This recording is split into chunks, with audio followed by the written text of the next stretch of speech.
Good afternoon, this is Gary Kavanagh here on TRSI. I'm here today with my friend and colleague Michael Dwyer for a special royalist edition of TRSI, here to celebrate the Coronation. Michael, how have you been?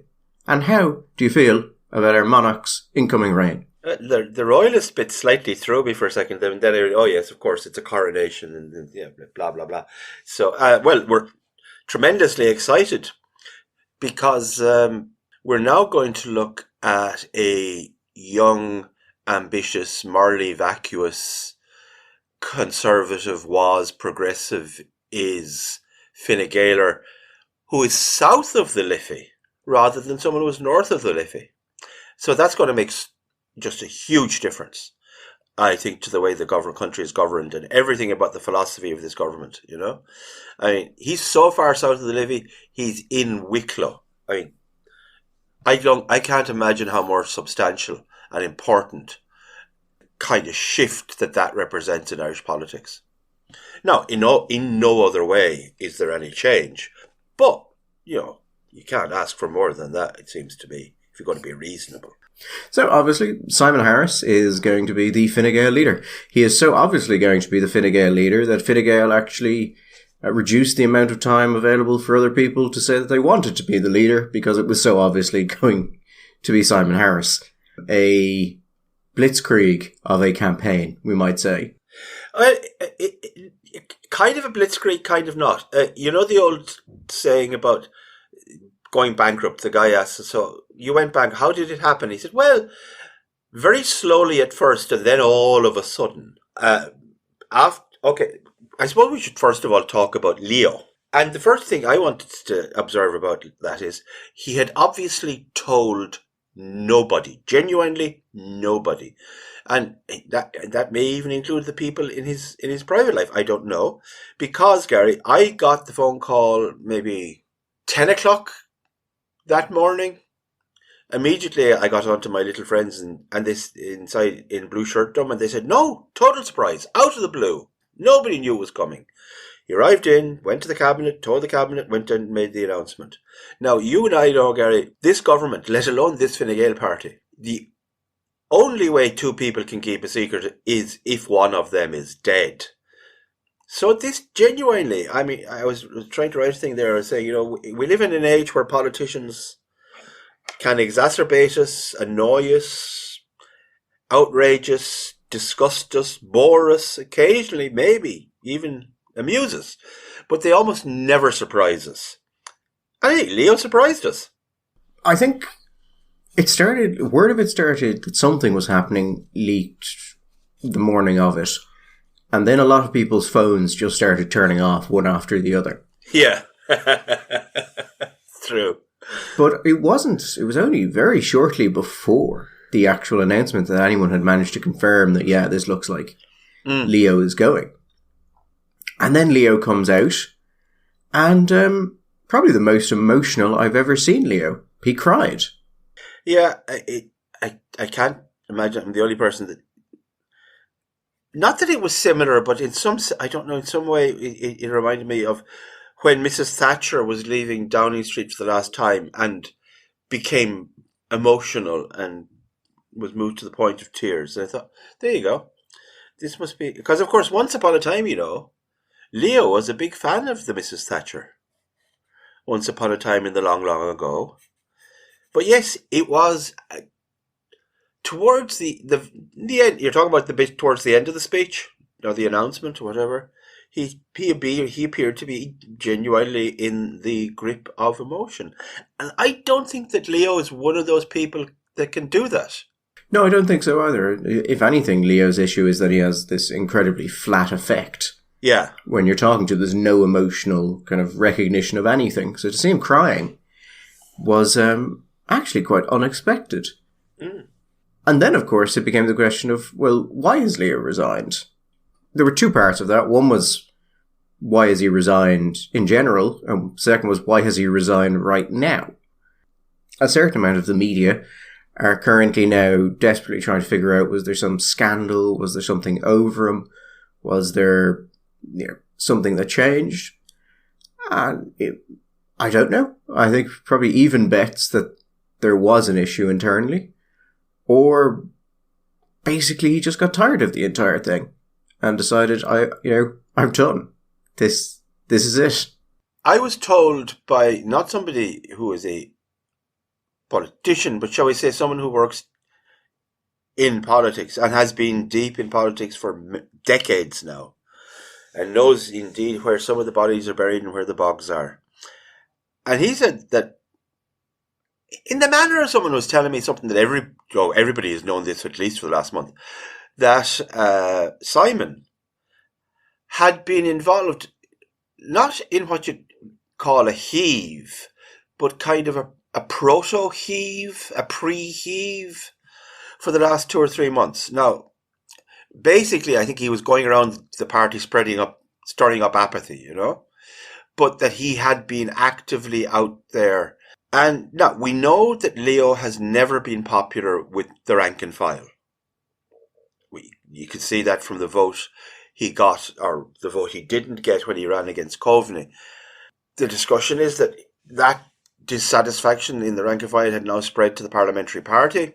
If you look at where the party was in 2011, Gary, right? Where it's only a few seats off getting an overall majority. And we fast forward to 2024, 13 years later, having been the great hope, they're down to 34 seats. Like their representation in the Dáil is halved, more than. They're not really on the trajectory that people would have hoped. There's a hell of a lot of people in the Dáil who think they're going to lose their jobs. So, one theory is that a friend or somebody in the middle went and said, Leo, right now, Harris has 20 names, 22, whatever. He's going to be in a position very soon to take you out.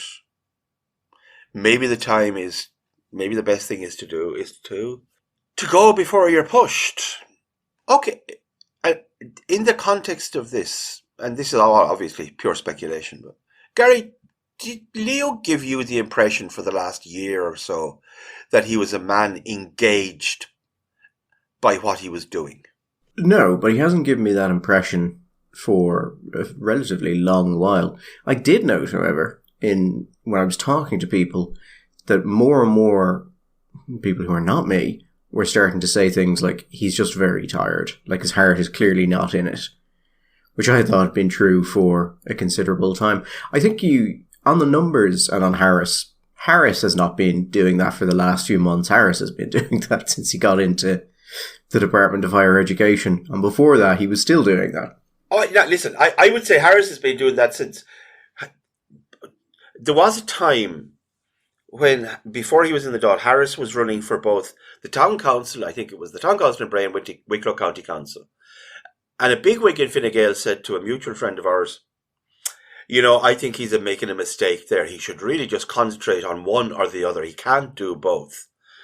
And our friend said, oh, no. You are deeply mistaken. He can do both, and he's getting ready for the next step. That man is going to be... I don't know if he said that occasion or fairly soon afterwards, he actually did say that man is going to be the leader of Fine Gael one day. Harris has been getting ready for this for a long time. Yeah, and moving into the Department of Higher Education gave him a lot of scope to do a lot of this. Sometimes one of those, like the department where you're handling sports affairs, gives you a lot of excuse to travel around the country talking to people, giving good news. And you don't really have much of a job. You have plenty of time.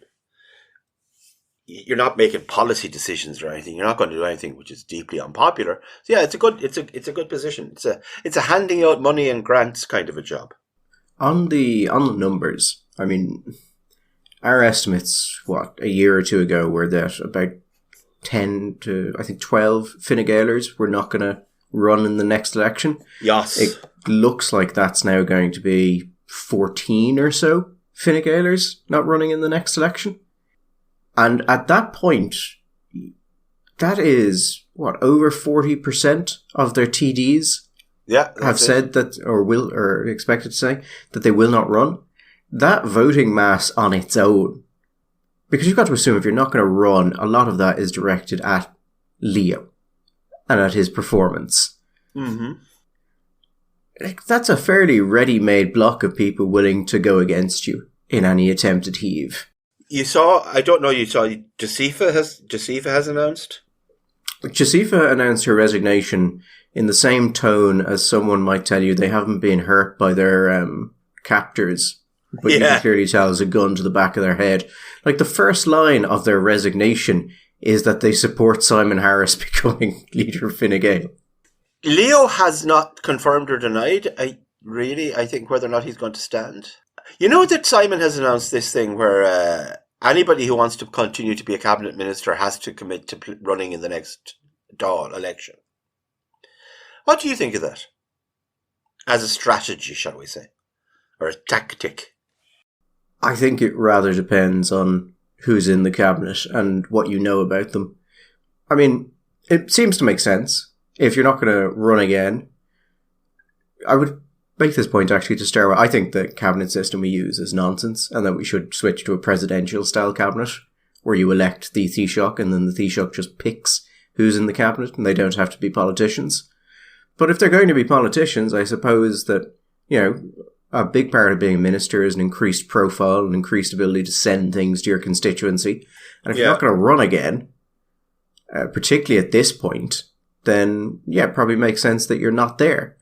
It's going to be hell for this whole gender balanced cabinet, Michael. I understand why you might want to do that. What I'm more interested in what you think that this is a way to do it. Because, okay, you want to, first of all, you can announce it, but there's absolutely no way you can enforce it. Because if it comes to it, people say, okay, I'll run again. And then election, and they go, actually, I'm not going to run. I mean, what are you going to do? You're going to sue them for breach of contract? But more importantly, right, I think it's a kind of a bully move. Well, yeah. So take Pascal O'Donoghue, right? Mm-hmm. I don't think that Simon Harris can bully Pascal. And I think that, if anything, Pascal's reaction is more likely to be, well, fuck you. Because what happens if Pascal turns around and says, instead of, okay, I'm going to commit, he says, okay, I'm going. Who's Simon going to appoint as Minister for Finance? Who is he going to replace that is going to be better than Pascal and do this media job that Pascal can do and be the reassuring figure of competence that Pascal is? All he's going to do is leave himself to try and fill a job, and a job that he really will struggle to fill. So there is an assumption there behind what you're saying, Michael, which is this, that Simon Harris intends the government to last long enough for him to be required to fill any of those positions. Yeah. Which I'm not sure is all that certain. I think if you're Harris, okay, you get the Fine Gael leadership. You will become Taoiseach with almost certainty, unless the other parties decide to pull the rug under from you. And considering that the latest Red C poll, which we will talk about, shows independents polling higher than Fianna Fáil, that's probably not going to happen. But you have at best a year to turn this ship around. No, you don't have a year. The latest you can have a general election is sort of like the 10th of March, right? Which means you're going to have to be calling the election sometime in the second week in February. So I'm being picky here, but yeah, it's almost. But you don't even have a year to do that. And that's calling an election in February, Gary. And you can ascribe to the wisdom or not. The reality, it is historically believed you never call an election in February because that's the month when people get their bills from Christmas. And people are not going to feel warm and fuzzy towards the government. So the reality is that we're probably looking before Christmas at this stage. That gives Simon, regardless of the guts of a year. Yeah, whatever. Gives Simon very little time to actually try and right the ship to the extent he can, or to try and make his mark on it. So what if he just goes earlier? What if he goes, let's say, on the same day as the Europeans and the locals? Okay. I was asking a couple of people who are old hands at this.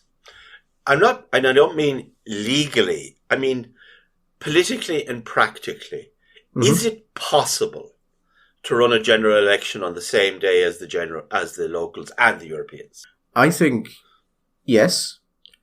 I think there are many advantages that the large parties can use. For one of them, Michael, all of the large parties are members of European parties.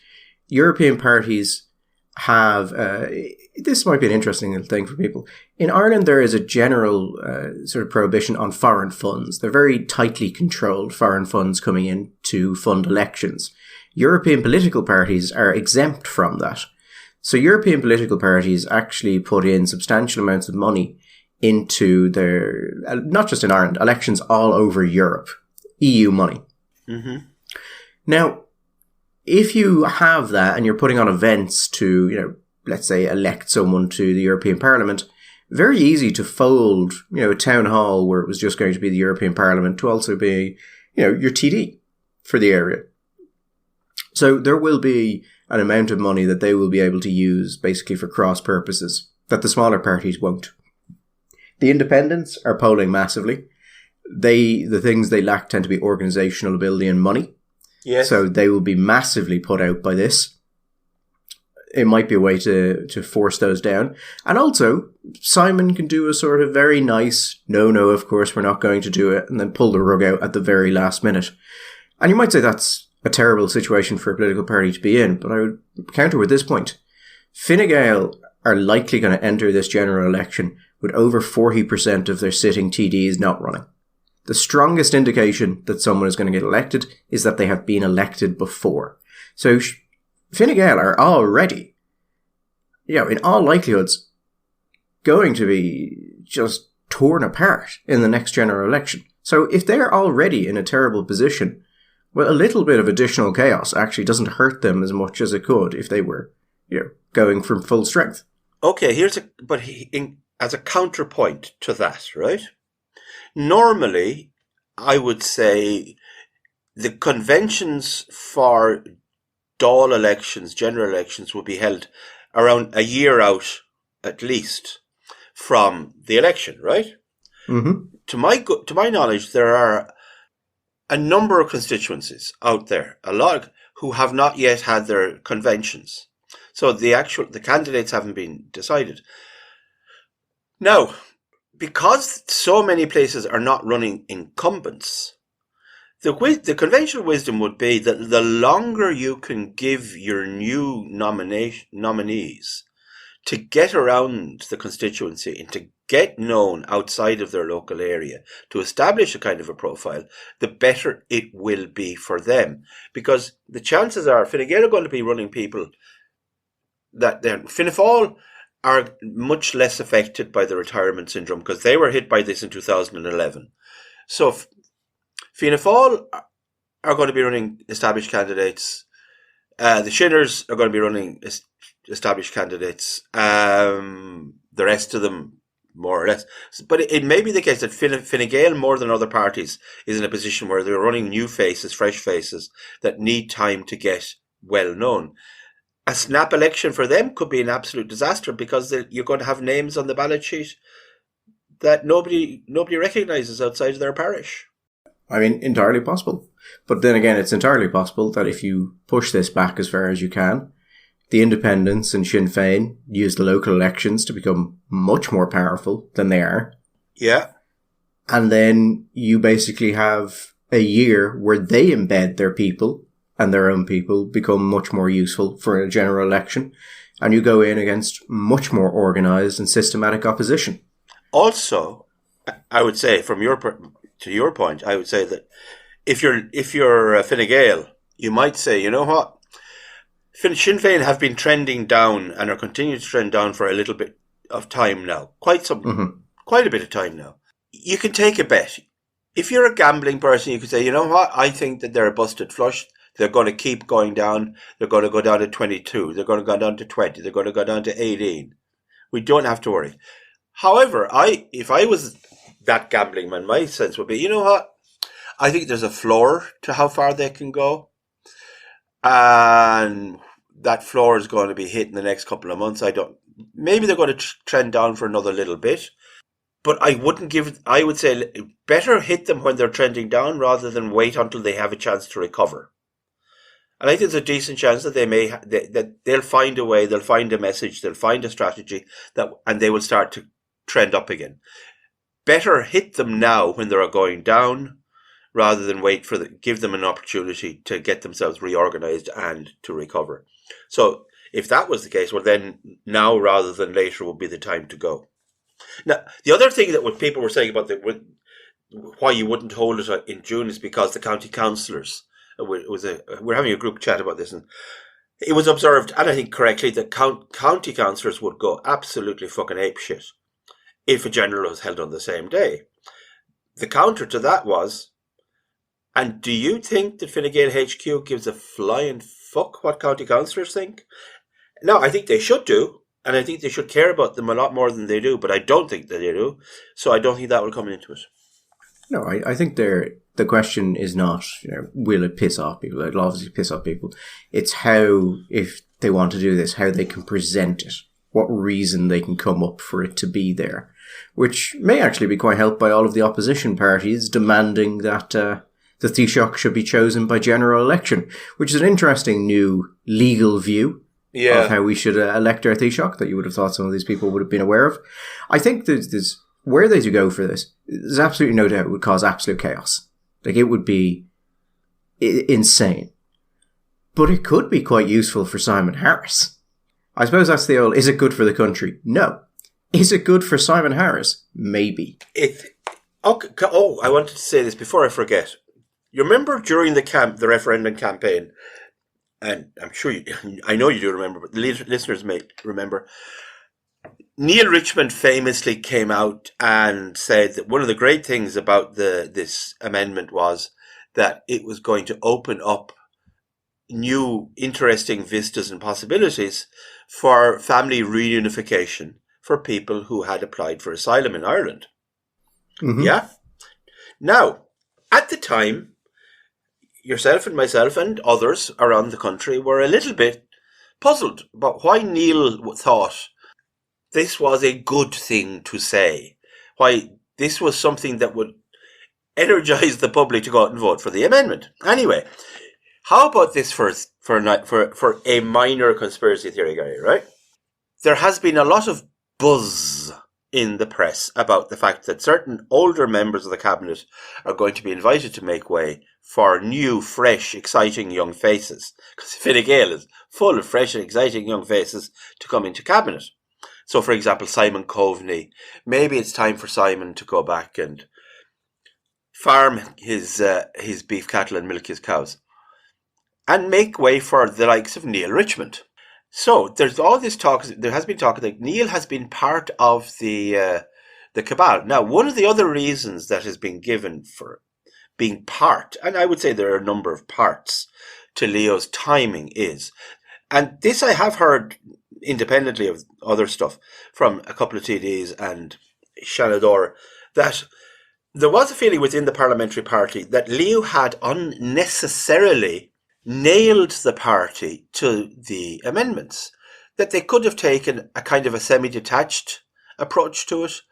They could have done a bit of work at the beginning and then kind of eased off, but that for whatever reason, Leo not only stuck them to it, but he doubled it down, and that there was a sense that Leo was personally responsible for the attachment of Fine Gael to such a thumping loss in the ballot box.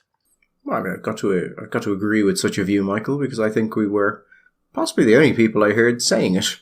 Well, that was our view, certainly. Now, how? Okay, and here's the kick. At the time, we jokingly suggested that maybe this was a manifestation that Neil actually wanted the referendum to lose, because maybe he was intellectually or spiritually opposed to the referendum, but he didn't want to say that because he's a loyal Fine Gael man. So what he did was he said this in order to damage the referendum while looking like he supported it. But what if this, Gary? What if this is all part of a brilliant Simon-led plan to undermine the referendum in such an extent that it would deliver a stinging loss that Leo would be infected by undermining Leo and leading to the coronation and accession of King Simon. Well, I think, Michael, to do something like that would require, should we say, a certain level of willingness to play hard and rough with democratic norms. Yeah, okay. I have no problem with believing that would be okay. But given that Simon Harris is less of a man and more of a shadow of a man made entirely of his own ambition, yeah, I actually wouldn't really doubt that he'd be capable of doing something like that. Where I would doubt is Neil Richmond's, involvement in it. But Harris on his own coming up with such an idea, absolutely have no problem believing that. I think that's why Harris could actually be a good Taoiseach. He could also be absolutely atrocious. Because I don't think Harris is going to be stopped by a lot of those things like, those niceties, Michael. Those constitutional niceties. That constitutional niceties, yeah. I think if Harris thinks that he needs to do something to remain in power, he'll do it. Regardless of what it is. Yeah, I think what we have to hope is that in some sense the ideological or the philosophical winds shift in such a way that Harris will put his finger up in the air, decide that's where the wind is blowing and that's the way he's going to go. And that, as it turns out, the winds have turned in the direction that we would like to see them turn. I don't think that Harris is going to be married to any particular philosophical or conviction. He will, no, which means, yes, he could be very good. He could be the ultimate perfect pragmatist. The thing that would worry me is, what would you rate thus far, not his political skills, not his capacity to play political games within the party, within the system, but his capacity to manage? Like, if you look at his, what he did in the Department of Health, for example. Oh, he's been a terrible manager. Harris has always been able to get headlines, he's always been able to build relationships. He's always been able to be maintain relatively friendly relationships with people who actually don't like him at all, oftentimes. Yeah. He's too Fianna Fáil, he's too obviously untrustworthy. Incredibly untrustworthy. And he's never been able to actually deliver anything. But then again, Michael, I think the point I'd make here is that I don't think he's ever had to deliver anything. The political advantage in whatever position he's found himself in has never been to actually deliver things. Like, he was the health minister. No one expects you to deliver anything. Your job is to get out of it. Angola, yeah. You know what? Maybe the best job for him is Taoiseach. Because he effectively, he won't have a department that he has to manage. He'll have to establish a general direction of policy, and he'll have to manage the relationships with the government. Now, for example, I could imagine if you were a bigwig in a number of Irish NGOs, you could be very happy this morning because you could be thinking, you know what? We have a great relationship with Simon. We worked together on repeal. We had lovely lunches. He's such a good guy. And this is going to be fantastic. Now, to those NGOs, in the unlikely circumstance that they're actually listening to this, I would say, I would wait. I would wait and see, because I don't think that Simon is a man that can be relied upon in times of stormy seas. I think if Simon decides that it's going to be in Simon's interest to drop you like a hot snot, then I think you will be dropped. I think I put it this way. If I was out in public and Simon came off and kissed me on the cheek, I would be more worried that I was going to be taken off for crucifixion than this was a sign of deep affection from Simon. I did like the Independent running a lot of pieces on Simon, obviously, and expectedly. But there was one of them where they were giving people's views on him, and one of the views was that he was an absolute narcissist, and that would be a great help to him now because he would have to deliver. And then it noted that this was someone who was a Harris supporter. Yes, a supporter called him a narcissist. Yeah, and I think, that is where we are at. It's the support for Harris is utilitarian, I would say. This is not going to be a moral Taoiseach. You know the story well because you've heard it a number of times from a mutual friend of ours who introduced me to Harris many, many, many years ago. And he introduced me without comment or preparation, and he left him. And he went off to get some sandwiches and tea and came back and said to me, "So what did you think?" And he quotes this, Jesus, we're talking 15 years ago now this was.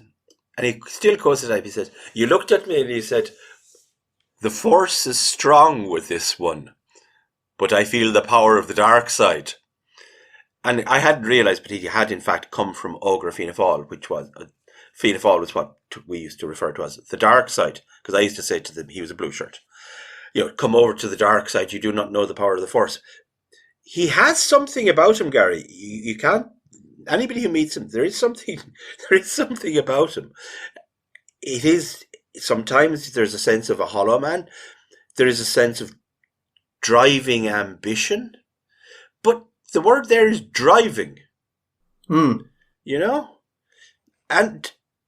in an age where many of our politicians seem to be aimless and drifting, they're like little boats on a pond that you push one way and you push another. Simon at least gives the impression that he has his own engine. And Simon is going to go whichever way Simon wants to go. Simon has a very clear North Star, as they say in business. It's just a bit disconcerting because that North Star is clearly him. Yeah, I don't know if I would actually have said narcissist, though. I would say lots of bad things about Simon. I'm very happy to say bad things. I'm not sure if narcissist is actually, though, is right. I've said some very negative things about Simon Harris that I think were well earned.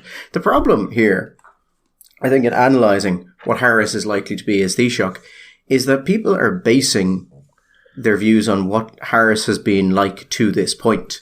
Yeah. And I think the problem is that I don't think that's actually a prediction of what Harris is going to do now. I think the incentives for Harris have changed now. There were certain things he did before because they were in his political interest.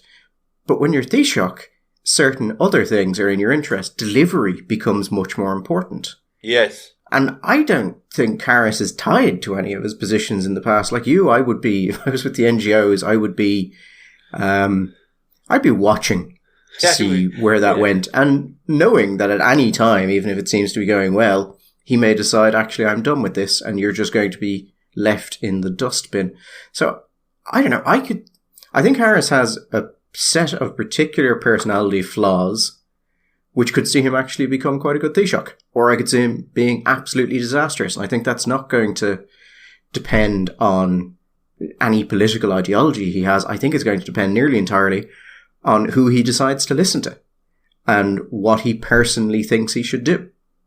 And I think that's about it. So it's very difficult to say Harris did well or Harris did badly or Harris is good or Harris is bad and therefore this will happen, because I don't think that matters. No. In many regards, himself and Leo are incredibly similar, but not their personalities. Very different personalities. When I say, there are similarities, when Leo came into the party, into the Dáil, and also, actually, there are more similarities. Harris gets a huge vote at the local election. Leo does badly. He gets co-opted when Sheila Terry Sheila Terry got elected to the Senate. After a conversation with her husband, I am told they selected Leo to replace him because they didn't think Leo was going to be a problem. Leo would be okay. Leo went on and got something like 5,000 first preferences in the county council elections. I think it's still a record at a national level of a council vote. He just immediately establishes himself as the candidate for Castleknock for next time out. He gets elected. Now, I don't know if you wouldn't remember because your age, but you've read. When Leo comes in, Leo is a Thatcherite, and he's one of the few people in Ireland who didn't have a problem with that epithet being applied to him. He was bone dry on economics. He was going to make a bonfire of the vanity of the NGOs. He was hardline pro-life. He was pro-traditional family. He had believed in the right of children to have a mother and a father and all of that. Simon Harris was the same. I remember Simon. Simon was very, very strongly pro-life. For him, it was a red line issue. Simon was unwilling to consider coalition with Labour because, Labour might pressure Fine Gael on the life issue. Both of them went on a journey. They both evolved. And we can look back and now wonder, well, when did they used to believe that and they now believe this? Or did they never really believe that, but now they do believe this? Or actually they still believe that, but that didn't work, so they had to go along with this. I just find it hard. How much would you believe that an adult man at the age of 30 could, in the space of maybe 4 or 5 years, fundamentally and radically change his views on foundational moral or philosophical issues? Well, I don't put a lot of stock in, reason. So I actually don't find it terribly difficult to believe someone could change even quite fundamental political understandings if their situation changes. Now, Harris was able to swing it as, my wife got pregnant and therefore I changed my mind on this. So I can actually believe that. Also, it's Harris, so there's not a lot of uprooting of political belief to change what you believe. But that is to Harris' advantage. He can at least swing things so it sounds like, oh, yeah, maybe that did happen. Did you ever see a film called Torch Song Trilogy? I have not. It's a very funny, very good film based on a play written by Harvey Fierstein, who's that very funny American character actor with the incredible voice. Anyway, in it he plays a drag queen. And at the beginning of it, he's talking about the affairs he's had with various men. And he talks about this one guy who he was in love with. And the guy was deaf, so you can't see me obviously doing this, dear listener, but in this, he's showing the fact that in this affair with this man, he learnt some sign language. And he does this very affecting sign and it repeats during the thing. And I kept on thinking this when I heard, when Leo left and Simon came on and people talked about their change and the evolution. Because at once the character says to the camera, "Did I love him? Yes, I did. But not enough." And my suspicion, and Gary, that's all it can be because I have no window into their souls, is that Simon and Leo did believe this stuff when they were 30. They believed it, but not enough. So that when it became necessary to move or to evolve or to change or to go on a journey, they went on that journey. You know what? There may be still part of them which still believes what they used to believe. Just not enough. Well, you see, the thing there, Michael, is it's advantageous to actually believe what you're saying. It is. It helps. So, I mean, if I were to sum up kind of Harris and where I think he will go on things in any general direction, it would probably with the line, I love you, but I love me more. Yeah, okay. Or I'm more imagining it something like, it's not that I don't love you, but right now, I think it's more important to love me more. One interesting thing to note here. We were talking about why Leo decided to, quote, now, particularly. One interesting tidbit that has come up, but it's come up primarily by people who have a very friendly relationship with him, is Phil Hogan. And some sort of undercurrent that Phil Hogan had something to do with this. Now, it's only being put out by people who I said, Michael, have quite a good relationship with Phil Hogan so far in the media. So I would question there if Phil Hogan had any involvement, or if Phil Hogan is trying to insert himself back into Irish politics. It's being said that Hogan is advising Harris.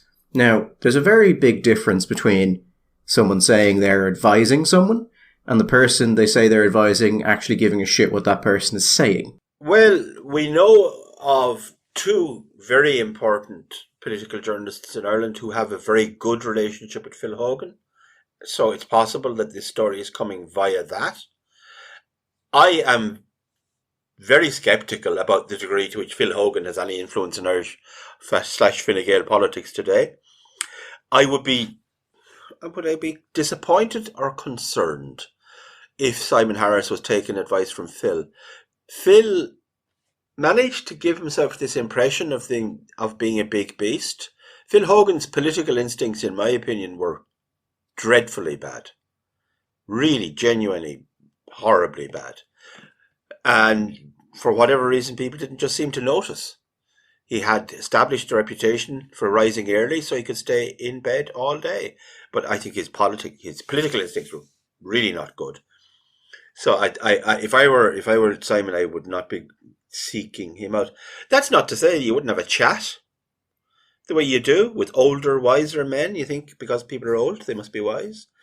He could be talking to him. He could be talking to Ivan Yates, although probably not, as we know.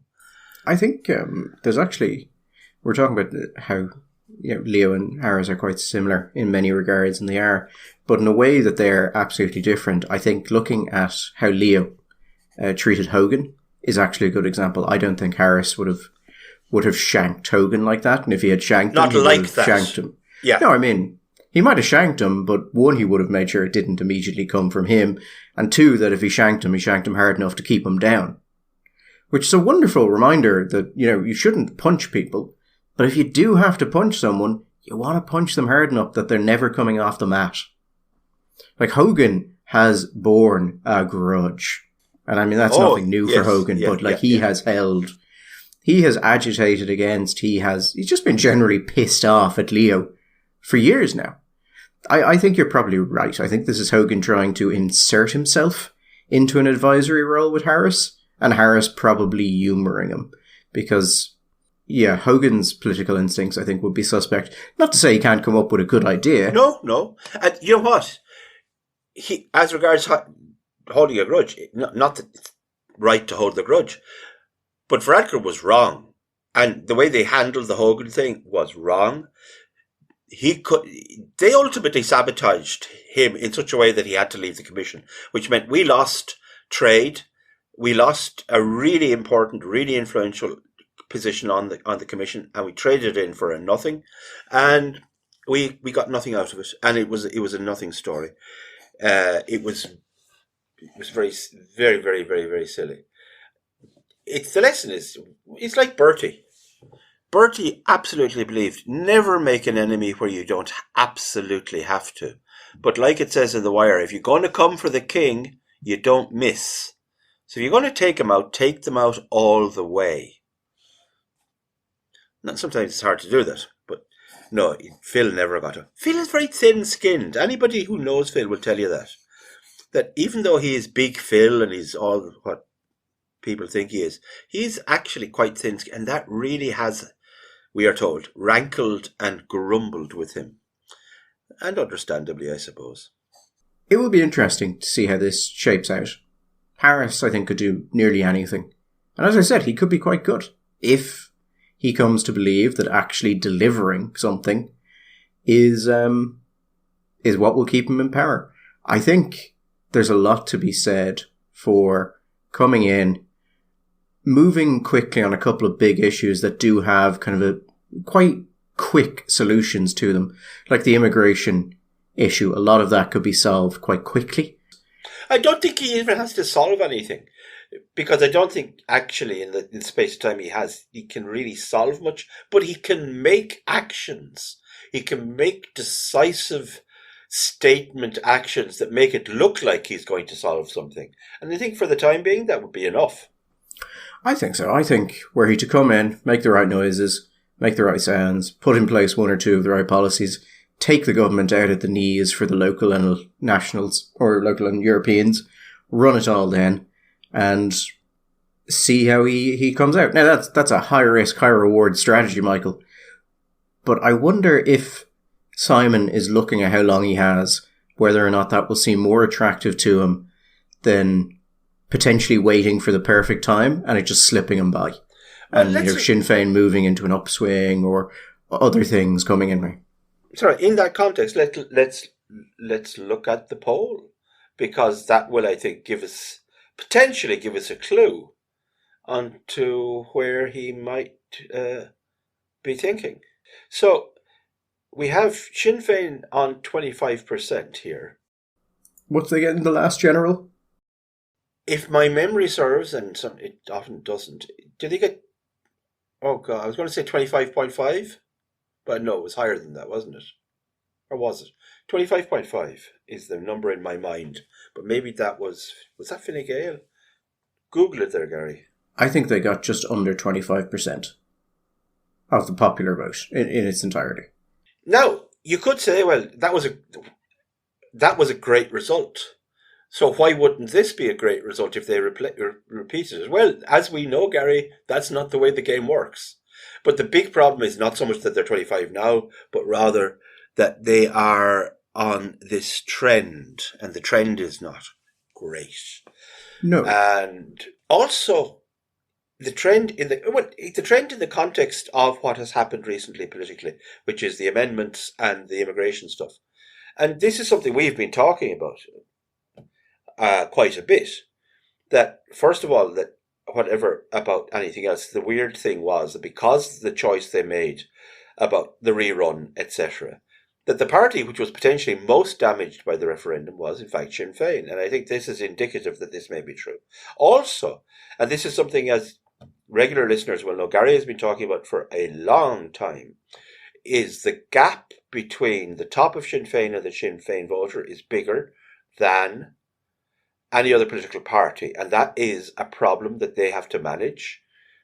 And it's not to say that they can't manage it, because they have been historically very good at this kind of thing. But it is a very big challenge. And Gary, are we looking at that challenge becoming more challenging? I think the thing to always remember at Sinn Féin is that they're smart, they're well organised, and they're exceptionally well funded. In a way, the other parties just aren't. I do think you're starting to look at... On the referendum, I think the fact Leo resigned so quickly afterwards is going to help them. If they want to play into the, well, it was just a shambles and we sort of went along with it and, kill Leo and try and displace some of the blame, I think that is helpful to them. I think what the referendum showed is that they have, to a certain degree, lost the ability to read their voters in a way that they hadn't up to this point. And I think you see it most clearly in Mary Lou McDonald's statement that, we'll rerun the referendum if it loses. Yeah, self-inflicted wound. Well, I think what you see, that is the sort of thing you say when you think, okay, well, maybe a large amount of our more progressive voters aren't going to be sure and need, an excuse to say no. Basically, you're trying to pull a Fine Gael move there and do something a little bit smart. But the fact that they would do it and then strong Sinn Féin areas would come back with, 80, 90% no votes. Yes. Makes me think that they are misjudging the prevalence of those more progressive voices in their voters. And probably by quite a substantial amount. Yeah. And that's not a mistake I would have traditionally associated with Sinn Féin over the last 10 years. So I think that is going to be a little concerning for them as we go into this. The locals will be quite interesting as well. What the local councillors in Sinn Féin are saying and what the National Party is saying is just, it's always been quite different, but it's very different now. Yes. And I wonder if people will realise that. And I think we talked before, Michael, about the referendum. We were saying the referendum itself doesn't really matter. But Sinn Féin want to be very careful that people who would vote for Sinn Féin don't listen to what the National Party is saying and then turn around to their councillors and say, but that's not what you're saying. Because once they start pulling at that thread, as we know, the variance between the party's position and the position of its voters is massively different. Partially because I think Sinn Féin councillors, you could say they're misleading people, Michael. I think that they're actually putting forward their own views and those views just aren't represented in the national programme. But that represents its own risk, because one of the things that could happen is, on one hand, the voter may become disenchanted with the party and stop voting, or the local councillor, in the face of these questions, may decide that his best bet is to detach himself from the party and keep the votes but lose the party. And I think that there's a risk that we've seen that a little bit over the last couple of years with councillors leaving Sinn Féin. And that may become a bigger problem for them, where more outspoken, more independently minded, in some ways more traditionally Republican but socially more conservative, traditional, nationalist, populist kind of councillors are going to become detached from the party and just say, okay, listen, I'm going to be independent Sinn Féin or independent or whatever the hell is. But the pressure is going to come one side or the other side. And they, to speak to your point, they just don't want people noticing. Because once people start to notice, it creates problems. On your point on the councillors, I mean, every party has unhappy councillors. It's a fact of political life, and they have to be managed. Over the last few years, Sinn Féin councillors have been getting, the ones I've talked to anyway, a lot of them have been getting more and more unhappy with the central party. I think Sinn Féin always had an advantage that its people feel an immense loyalty to the party. In the same way, I think Fianna Fáil would have generated that kind of loyalty. You go back, well, probably at this point, about 40 years. Maybe 30. So if you're a councillor and you try and break away, you probably weren't going to take a lot of the local, you weren't going to pull a Healy Ray and take the entire apparatus with you when you left. But if they are pissing off, their actual ground supporters and activists as well, because they've noted that what they've been told is going to happen is not what Sinn Féin is actually saying is going to happen nationally, and it becomes possible to start for councillors to leave and take chunks of the administration with them, it'll be very interesting to see what happens. I don't think they're at that point yet, but they're clearly going towards it. And a lot of their choices in relation to the local elections and a lot of the movements from Sinn Féin headquarters, whether it's in gender quotas, whether it's in whatever, some of their selections for who should be running, seem to have just pissed off people who have decent sways over the local party. And again, just fights that I think Sinn Féin has historically not been overly concerned with making enemies of its own people because there was such loyalty and such cohesiveness. Yeah.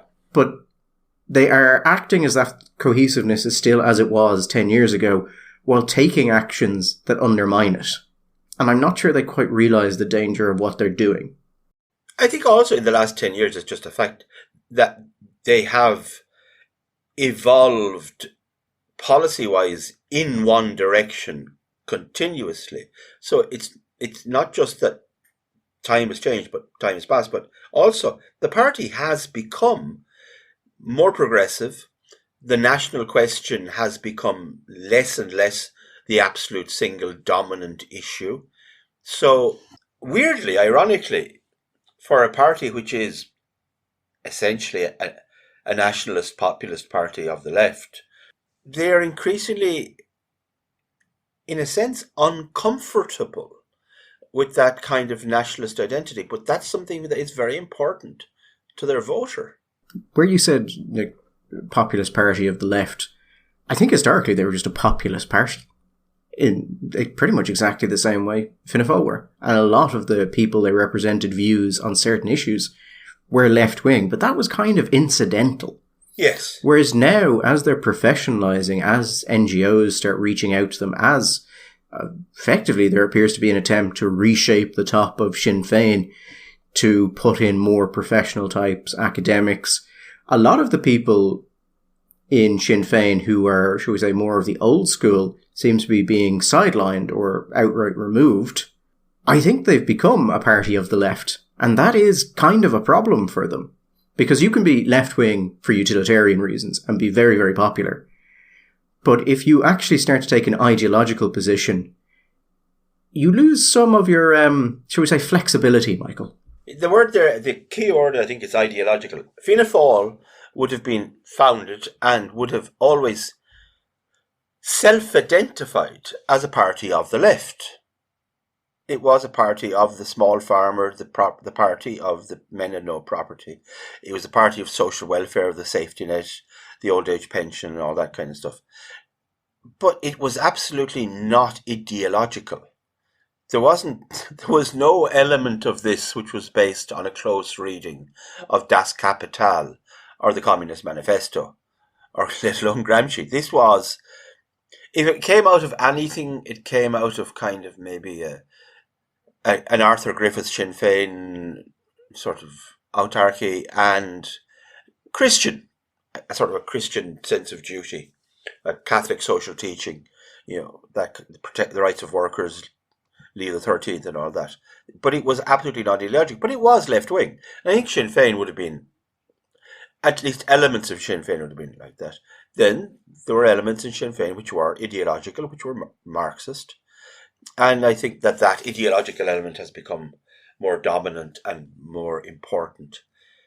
And the fact that they were both, for a while, reaching the same conclusions for various different reasons meant that that in Marxist terms, that internal contradiction was not being manifest.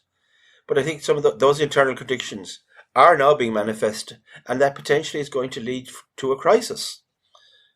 But we shall see. I think some of the numbers here are interesting. Like Sinn Féin down to 25. Fianna Fáil is 16%. It's 5 polls ago they were 22. They are now 16, 17, 16, 16. They seem to be nailed in around that number. You have Fine Gael down to 19%, which I think is the lowest for this poll for forever, I think. I don't think they've ever been at 19% before. Since in Leo's time, anyway. Independents up to 17. Actually, to say one good thing about Leo and the way he left, you have a situation where things are not going well. Maybe there's numbers against you, but rather than actually trying to fight it off, you just go, okay, I'm going to fall on my own sword, rather than actually try and fight it. And I would contrast that with Micheál Martin, a man who has seen the, shall we say, managed decline of Fianna Fáil. It strikes me as akin to what happened with the church, of just decay is inevitable, but let us manage to the decay, rather than attempt to actually revitalise the party. But he sticks around, and he just keeps going. Whereas at least Leo went. And I think actually there's a lot laudable in, at some point, just accepting you have to go. And it's in everyone's best interest, rather than actually going, no, we're going to wait for the heave, and we're going to act against it, and we're going to try and keep ourselves here as long as possible for reasons that don't seem terribly clear. Maybe. Okay, go if you have to go. I personally think that the timing of this, in a bit months ahead of the Europeans and the locals, is actually pretty pissy for Fine Gael as a party. I don't think that Leo has ever seemed to me to be a man who had any particular interest in party or party building. He never seemed to me to have any deep sentimental attachment to the party. He had no friends in the party. Well, he had no friends in the party because the friends that he had, he shot on from a height. And 1 or 2 of them still say they're friends. Others, I don't think, would piss on them if he was on fire. His ability to turn TDs who were allies of his into not just people who were apathetic towards him, but who were actively rooting for harm to him, is incredible. Actual harm. But you're talking about Micheál Martin. I'll tell you where Micheál Martin has been successful. He has managed to establish, and I don't know how he did it, this narrative in the media, and maybe I've said this before, I don't know, that one of the things you have to give Micheál Martin at least is that he came into Fianna Fáil when Fianna Fáil was in crisis, and he stabilised it. He got the ship steady, because Fianna Fáil was in a terrible state. Gary, Fianna Fáil are on 16% in this opinion poll. In 2011, when only the most blind, saved, born-again Fianna Fáiler would vote for Fianna Fáil, they got 17.4% of the vote. I think that under any reasonable metric, if you're going to say, is this leader a success or a failure, simply on the basis of the numbers of votes that they're getting and how they're polling, it's a bloody disaster. On the day of 2011, when a lot of people felt it would be actually immoral because of what had happened to the country to vote for Fianna Fáil, there had to have been, we have an idea from some of the polling that there were 7-8% of Fianna Fáilers who didn't vote for someone else but just stayed at home, couldn't vote for Fianna Fáil but couldn't vote for anyone else, and halfway decent vote outreach, shall we say, from the leader, would the least they could have done was to bring those people back, so that you go from 17, you go back up to 24, 25%, and as your toxicity wore away, and as you but do you know what he did, Gary? Instead of trying to get the traditional Fianna Fáil voter back into the party, to reattach them, to reignite their loyalty, to bring those warm fuzzy memories of the great days of Albert and Charlie, he alienated them. He did nothing which was Fianna Fáil. He did nothing which spoke to their needs or to their values. In fact, he told them he didn't like them. And if you tell people you don't like, is it any wonder the Healy Rays get the vote that they do, or Matty McGrath gets the vote that he does, etc., etc., when the leader of the party was telling you, we don't want you? I think it is worth pointing out, because, I mean, they've been in this position for over a decade now. You know, what Fianna Fáil used to be. Martin has overseen, I believe, 3 of the worst election results Fianna Fáil has ever had in its history. Even at the height of Micheál Martin, which was 2016, they get, 44 seats? In 1927, they won 44 seats. And that's how far you have to go back to find 44 is the height of Micheál Martin's election results. Yeah. And up to his period, it's a match with the worst result Fianna Fáil had ever received. And he's kept it up for 3 elections. They get about 22, 24% of the popular vote. You go back to Ahern, you're looking at 41, 42%. You go back to Haughey, you're in like 45. Lynch, you're in like 50. About ploughing over ancient lands, my point is simply the notion that he didn't stabilise it. What he did, he stabilised it in much the same sense that a mosquito in amber has been stabilised. It may be stable, Gary, but it's dead. And right now, that's what Fianna Fáil is.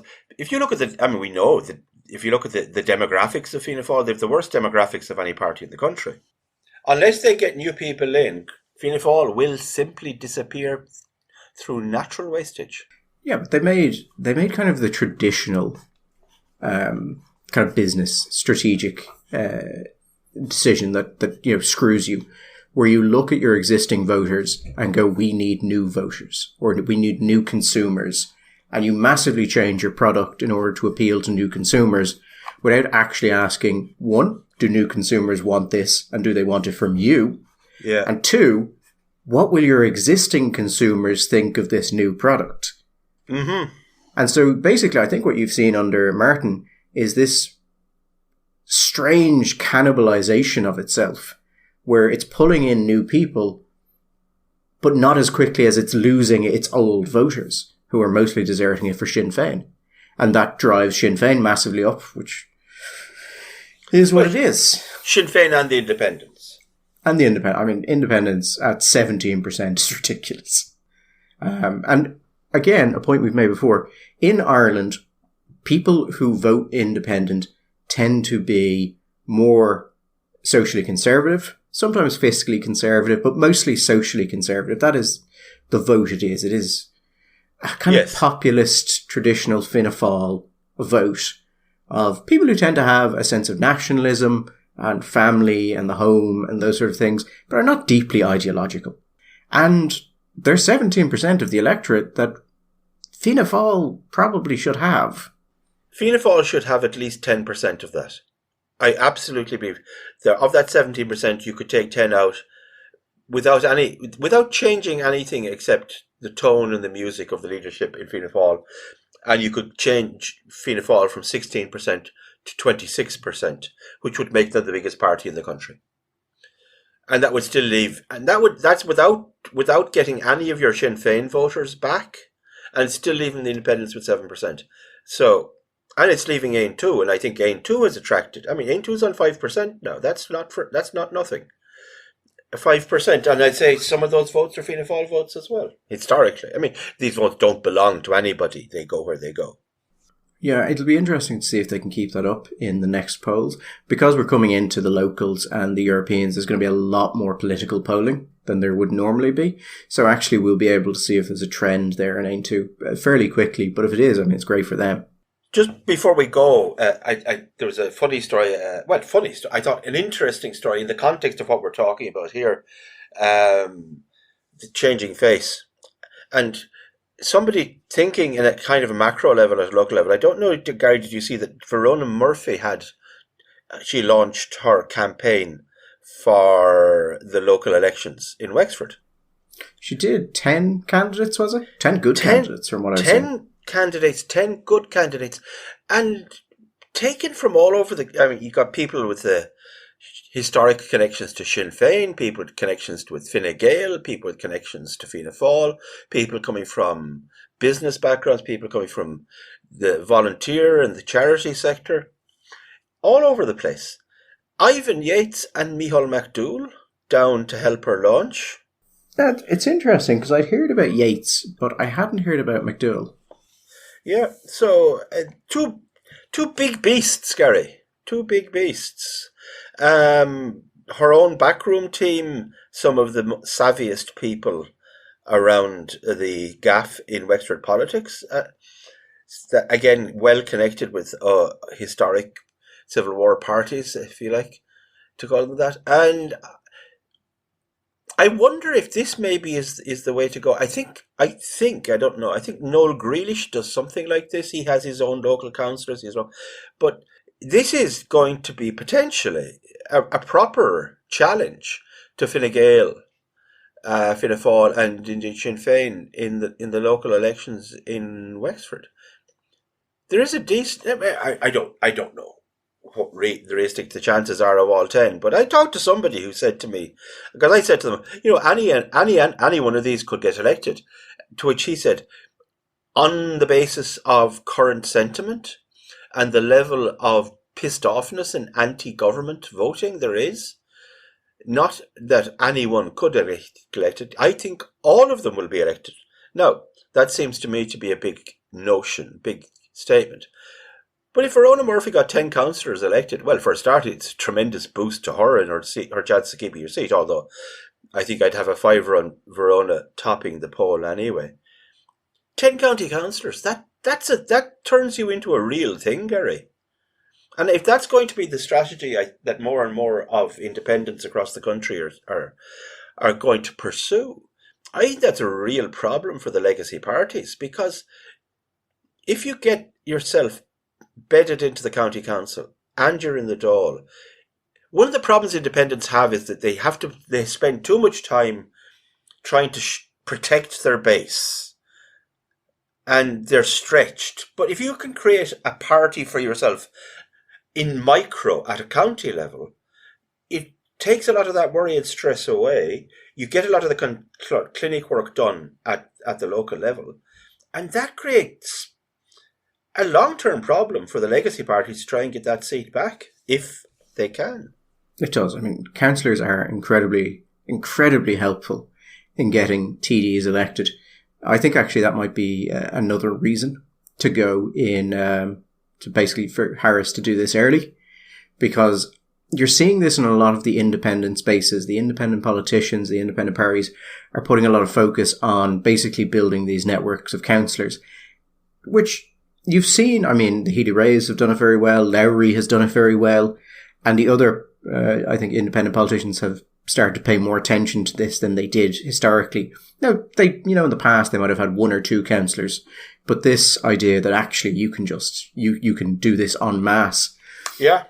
But as I was saying, these people lack money and organisational capability. So if they are deeply invested in doing this and you pull a general on them on the same day, yes, yeah, much chaos. More difficult to handle. Much harder. Yeah. Which I think is it could work out quite well. There was one thing I wanted to mention in relation to immigration, Michael. Yeah.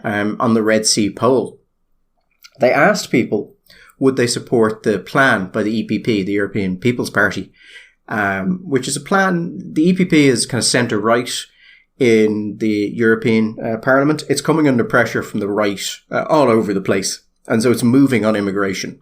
Yes. And so it came out with the idea that, perhaps we should process asylum seekers in third-party countries. Yes. So basically the English Rwandan policy. Yeah. Or Jason O'Mahony's policy.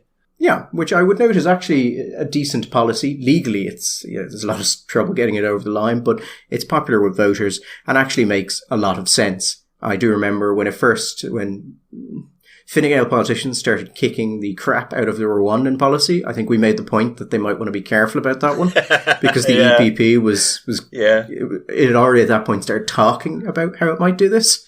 Yeah. And they did not listen, and now they're having their own statements thrown back at them, and they're having to explain, well, no, it's not quite like that, even though looking at it, a lot of the specifics do seem to be the same. But the poll was quite interesting because 60% of the voters said that they thought asylum seekers should be processed in a third-party country before access to Ireland. But here's the other interesting thing, Michael. 24% of people said they don't know, which means opposition is only at 16%. Yes. Yeah, very low. And that's interesting, particularly in the context of the High Court judgment regarding the United Kingdom. Oh, yes, that they can't be judged as as a safe country of origin. It can't be returned to as a safe third country because, if I read it right, and maybe I didn't. At least in part, this was because of the Rwanda policy, that you couldn't be guaranteed that they wouldn't end up being sent to Rwanda, and therefore the court. So it'll be interesting to see how the European law does develop on that. If the EPP gets in power, along with, say, the ECR and the Liberals, we may see a distinct change in the direction there. Yeah, and people might get to see always that fun moment where parties and people who are saying we can't do that because there are legal issues actually decide they want to do something, and then it becomes, oh yeah, there might be some court cases, but they have to win them. And then even if they win them, we can just change the law. But yeah, I mean, that's the thing that always gets me of people in legislatures saying, oh, it's a legal issue. Well, then change the bloody law if it's a legal issue. Really? I mean, God, that is literally your job. Yeah, that might be trouble in the courts. I mean, if only we knew someone who had the ability to amend law. Politicians come out, somebody should do something about this. Well, yeah. And then you get this sort of wonderful, but then the NGOs would bring cases and they have a lot of resources, and you're like, stop giving them resources. Stop giving them money. If you want to do something and you're worried that certain people may try and slow it down in the courts, but they can only do so because you're giving them large amounts of money, stop giving them money. If you're worried about them throwing Molotov cocktails, stop buying them petrol. And here's an interesting little point, Michael. If it were made known to some of the NGOs that if they took certain cases that you would take away their money, I think a lot of those cases wouldn't be taken. Gary, and we'll finish up on this because we're rattling on. Many moons ago, Brian Lenihan Jr. heroically took on the job. We say heroically because he, I think at that time, knew that he had pancreatic cancer. Took on the job of Minister for Finance. But before that, I believe he was Minister for Justice. And he was being interviewed. Some friends of mine used to refer to him as the Dark Lenihan. And it wasn't just his physical appearance, but there was something brooding about him. Anyway, there was something of a brouhaha happening because of activity on an island, a traffic island near the airport. And there had been comments from certain publicly funded NGOs. Well, they're all mostly publicly funded NGOs. And somebody put this to him, and they've said this, and blah, it's all very upsetting and human rights and whatever.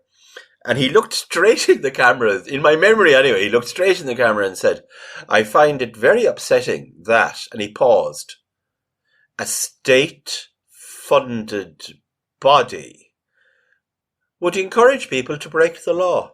And he stopped and then moved on. And do you know what, Gary? I asked people if I'd missed it, but to my knowledge, from that moment on, that state-funded body stopped commenting completely on that particular subject. So I think there is, if you can supply an incentive, even and shall we say, an implied incentive to these groups, then they too, Gary, can go on a journey. They too can evolve.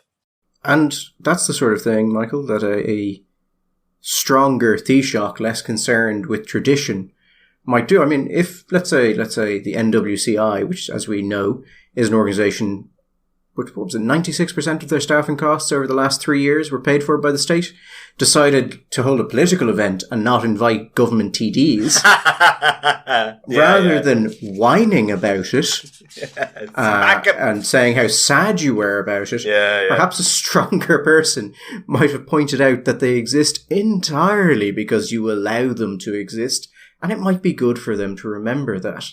Yeah, they might consider the relationship less like a modern democratic government, more like the relationship that Henry VIII had with some of his wives.